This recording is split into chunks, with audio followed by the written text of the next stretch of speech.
So hello friend, welcome to my YouTube channel. तो कैसा आप सब। तो फ्रेंड, जैसे कि आपको पता है अभी बारिश का टाइम शुरू है और ऐसे में हमारे व्हीकल के अंदर सबसे ज़्यादा इंपॉर्टेंट जो चीज़ होती है वो होते हैं हमारे व्हीकल के वाइपर ब्लेड्स। ऐसे में बहुत से लोग नया वाइपर ब्लेड चेंज कराने का सोच रहे होंगे या नया परचेस करने का सोच रहे होंगे। मार्केट में दो तरह के वाइपर ब्लेड अवेलेबल होते हैं। एक हमारा कन्वेंशनल वाइपर ब्लेड आता है जो कि हमारे हर एक मैक्सिमम व्हीकल के अंदर लगता है, और दूसरे तरीके का जो वाइपर ब्लेड आता है वो आता है फ्रेमलेस। तो ऐसे में हमें बहुत ज्यादा कंफ्यूजन होता है कि वाइपर ब्लेड हम कौन सा परचेस करें, कन्वेंशनल वाला परचेस करें या फिर फ्रेमलेस। तो आज के इस वीडियो के अंदर आपको मैं पूरी डिटेल में इंफॉर्मेशन देने वाला हूं कि आपको अपने व्हीकल के लिए कौन सा वाइपर ब्लेड परचेस करना चाहिए जो कि आपके व्हीकल के लिए सबसे बेस्ट रहे और अच्छी परफॉर्मेंस भी आपको दे सके। सो फ्रेंड, रिक्वेस्ट करूंगा ये वीडियो स्टार्टिंग से लेकर एंड तक जरूर देखना जिससे आपको सारी इन्फॉर्मेशन अच्छे से मिल सके। सो फ्रेंड, मैं हूं आपका दोस्त, आपका होस्ट अमान। बिना टाइम वेस्ट कराए आज का वीडियो स्टार्ट करते हैं। अब जो कन्वेंशनल वाइपर ब्लेड होता है वो फ्रेंड मैक्सिमम व्हीकल के अंदर आपने देखे होंगे। लाइक एक फ्रेम होता है, उसमें बहुत से लिंकेजेस होते हैं जो कि आपकी विंडशील्ड के ऊपर एडजस्टमेंट के लिए दिया जाता है। साथ साथ उसमें एक वाइपर रबर लगा हुआ होता है। अब ये कुछ इस तरीके की इसकी अरेंजमेंट होती है जो कि मैक्सिमम व्हीकल के अंदर आपको देखने को मिलेगा, या फिर कभी आप कोई न्यू व्हीकल भी परचेस करते हो तो उसमें भी जो मैन्युफैक्चरर है वो कन्वेंशनल ब्लेड ही आपको देते हैं। अब इसके बाद एक आता है फ्रेमलेस। फ्रेमलेस के अंदर कोई भी फ्रेम नहीं रहते हैं, कोई लिंकेजेस नहीं रहते हैं, डायरेक्टली आपकी अटैचमेंट रहती है और जो उसके अंदर ब्लेड लगे हुए होते हैं वो सिलिकॉन का ब्लेड होते हैं जो कि काफी अच्छी परफॉर्मेंस देते हैं। अब इसके बाद अगर मैं कन्वेंशनल की बात करूं फ्रेंड, तो कन्वेंशनल अगर देखा जाए तो काफी आउटडेटेड एक तरह से लगता है। हमारी कोई भी व्हीकल हो मैक्सिमम, या फिर कोई नई व्हीकल भी आप परचेस करते हो तो मैन्युफैक्चरर भी जो है वो कन्वेंशनल वाइपर ब्लेड आपको लगा के देते हैं।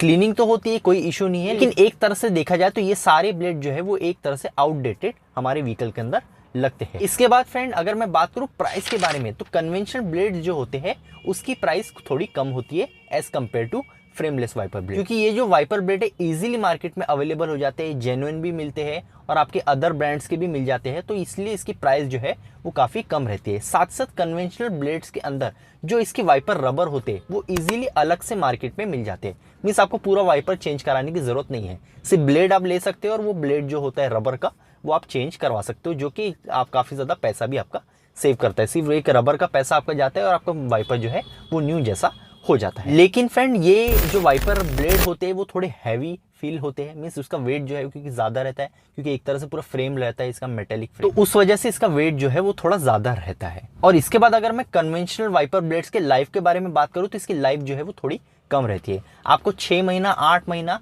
या फिर हर एक सीजन में इसे चेंज कराना पड़ता है, क्योंकि इसके जो रबर होते हैं फ्रेंड काफी लो क्वालिटी के इसके रबर होते हैं, मीन्स बहुत ज्यादा हाई क्वालिटी के नहीं होते। तो अगर रखे रखे भी ये रबर जो है वो कई बार कट जाते हैं या फिर काफी ज्यादा हार्ड हो जाते हैं, तो इसकी लाइफ जो है वो काफी कम है। आपको हर सीजन में वाइपर रबर जो है उसे चेंज कराना पड़ जाता है। और कन्वेंशनल के अंदर सबसे ज्यादा प्रॉब्लम एक ये भी आती है क्योंकि उसकी जो लिंकेजेस होते हैं कई बार उसमें रस्टिंग आ जाती है काफी टाइम तक अगर आपने यूज किए हो तो रस्टिंग की वजह से काफी ज्यादा वो नॉइज भी करते हैं और काफी ज्यादा जाम भी हो जाते हैं। तो ये चीज कन्वेंशनल वाइपर ब्लेड के अंदर होता है। अब इसके बाद अगर मैं बात करूं फ्रेंड फ्रेमलेस वाइपर ब्लेड की, तो सबसे पहली जो चीज आ जाती है ये आपके व्हीकल के अंदर काफी ज्यादा प्रीमियम दिखते हैं, क्योंकि इसे फ्रेम नहीं होता है और काफी अच्छे क्वालिटी का इसका रबर होता है, इसलिए ये जो वाइपर ब्लेड है काफी प्रीमियम हमारे व्हीकल के अंदर फील होते हैं। सेकेंडली इसका वेट जो है बिल्कुल लाइट होता है, मीन्स अगर फ्रेम से बात करें तो फ्रेम का थोड़ा वेट होता है, लेकिन ये बिल्कुल लाइट वेट वाइपर ब्लेड हो जाते हैं। इसके बाद अगर इसके लाइफ के बारे में बात करूं तो फ्रेंड ये वाइपर ब्लेड की लाइफ काफी ज्यादा होती है, क्योंकि फ्रेमलेस वाइपर ब्लेड जो होते हैं फ्रेंड काफी लॉन्ग टाइम तक चलते हैं। लाइक अगर मैं नॉर्मल कन्वेंशनल की बात करूं तो आपको हर एक सीजन में इसे चेंज कराना पड़ता है, लेकिन जो फ्रेमलेस वाइपर ब्लेड होते हैं तो अगर आपका यूसेज अगर ज्यादा भी है तब भी ये 1.5-2 साल इजीली चल जाते हैं।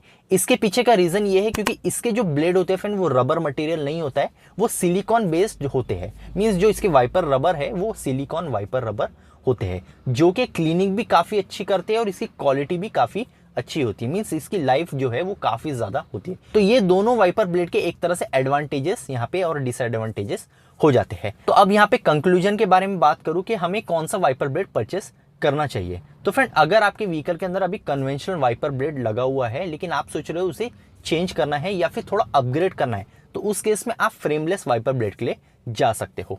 इसके बाद लेकिन अगर आप चाह रहे हो कि मुझे पैसा खर्च नहीं करना है, जो मेरे वाइपर ब्लेड है उसे ही यूज करना है, तो उस कंडीशन में आप कन्वेंशनल वाइपर ब्लेड का यूज कर सकते हो। इसके बाद अगर आप प्रीमियम फील अपने व्हीकल के अंदर चाह रहे हो तो फ्रेमलेस के लिए आप जा सकते हो। या फिर अगर आप सोच रहे हैं मैं वन टाइम अभी इन्वेस्ट कर रहा हूँ, अच्छा एक वाइपर ब्लेड मुझे चाहिए जो कि अच्छी क्लीनिंग मुझे दे, तो उस कंडीशन में भी आपको फ्रेमलेस वाइपर ब्लेड के लिए जाना चाहिए, क्योंकि अगर आप वो वाइपर ब्लेड परचेस करते हो तो काफी लॉन्ग टाइम तक आपको कोई इशू नहीं आने वाला। और कुछ लोगों के डाउट ये भी होते हैं हमारे व्हीकल के अंदर कन्वेंशनल वाइपर ब्लेड लगा हुआ है तो क्या हम फ्रेमलेस पे अपग्रेड कर सकते हैं? तो इसका आंसर है फ्रेंड यस, आप किसी भी वाइपर ब्लेड पे अपग्रेड कर सकते हो, कोई इशू नहीं होने वाला है। आपके व्हीकल के अंदर कन्वेंशनल वाइपर ब्लेड लगा है, आप फ्रेमलेस वाइपर ब्लेड लगा लेते हो तो क्या क्लीनिंग में कोई इशू आएगा? तो ऐसा कुछ भी नहीं है फ्रेंड, आप फ्रेमलेस भी वाइपर ब्लेड अपने व्हीकल के अंदर लगा सकते हो और वो 100% कंपैटिबल है, कोई इशू आपको क्लीनिंग के अंदर नहीं आने वाला है। तो फ्रेंड आशा करता हूं आपको अच्छे से समझ गया होगा कि कन्वेंशनल वाइपर ब्लेड क्या है और फ्रेमलेस वाइपर ब्लेड क्या है, और आपको अपनी व्हीकल के लिए, आपके व्हीकल के अकॉर्डिंग या फिर आपके हिसाब से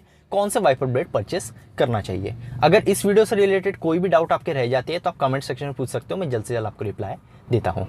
सो फ्रेंड आज के लिए इतना, मिलता हूं नेक्स्ट वीडियो में, जब तक के लिए गुड बाय।